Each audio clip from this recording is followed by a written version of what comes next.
ఒక పద్ధతి ప్రకారము కేసుల్లో ఇరికించి జైళ్ళ పాలు చేసే కార్యక్రమము, చంపించే కార్యక్రమాలు దగ్గర నుండి చంద్రబాబు నాయుడు గారు చేస్తూ ఉన్నారు.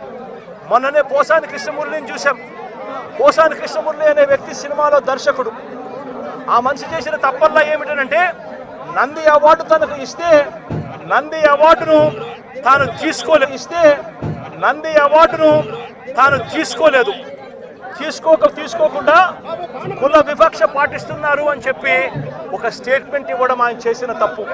2017లో ఆయన చేసిన ఈ తప్పుకు ఈరోజు ఇన్ని సంవత్సరాల తర్వాత ఆయన మీద 18 కేసులు పెట్టి ఆయన జైళ్ళ చుట్టూ తిప్పి ఏకంగా నెల రోజుల పైన ఆయన జైల్లో పెట్టించే కార్యక్రమాలు చేశారు.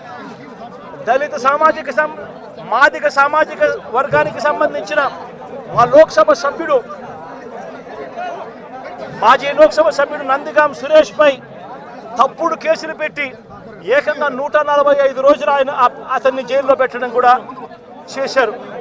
మాజీ ఎమ్మెల్యే పిల్లని రామకృష్ణారెడ్డి ఇతని మీద కూడా కుట్రపూరితంగా తప్పుడు కేసులు పెట్టి 55 రోజుల పాటు ఇతన్ని కూడా జైల్లో పెట్టించే కార్యక్రమాలు చేశారు. దాడులు చేసేది టీడీపీ వాళ్ళైతే జైల్లో పెట్టింది మా వాళ్ళను, వైఎస్ఆర్సీపీకి సంబంధించిన వాళ్ళను జైల్లో పెడతా ఉన్నారు. పోలీసులు క్రియాశీలక పాత్ర పోషిస్తూ ఉన్నారు. వల్లభనేని వంశీ తాను ఘటనా స్థలంలో లేడు అని చెప్పి ఏకంగా తెలుగుదేశం పార్టీ ఆఫీసు దాడి జరిగిన ఘటనలో తాను లేడు అని చెప్పి ఏకంగా కోర్టులోకి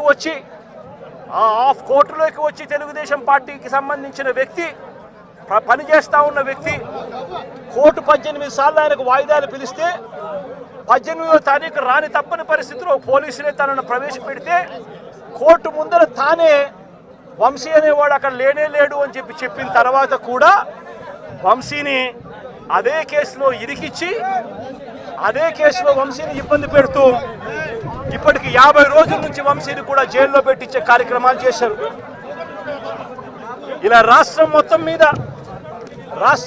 మీద రెడ్ బుక్ పరిపాలన సాగిస్తూ ఉన్నారు. ఇదే చంద్రబాబు నాయుడు గారిని అడుగుతాను, అయ్యా చంద్రబాబు, ప్రజల్లో ఏదైనా కూడా మంచి పేరు తెచ్చుకొని రాజకీయాలు చేయడం నేర్చుకోండి.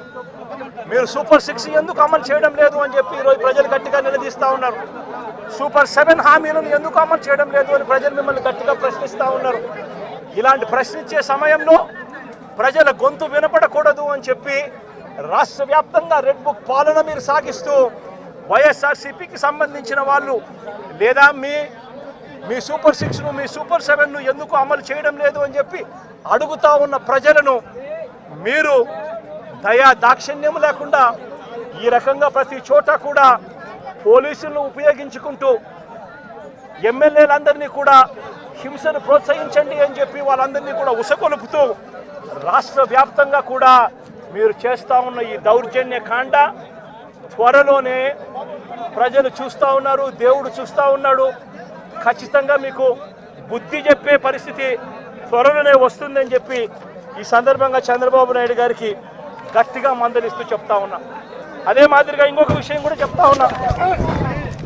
అదే విధంగా ఇంకో విషయం కూడా చెప్తా ఉన్నా. ఇదే చంద్రబాబు నాయుడు గారికి చెప్తా ఉన్నా, ఇదే పోలీసులకు చెప్తా ఉన్నా.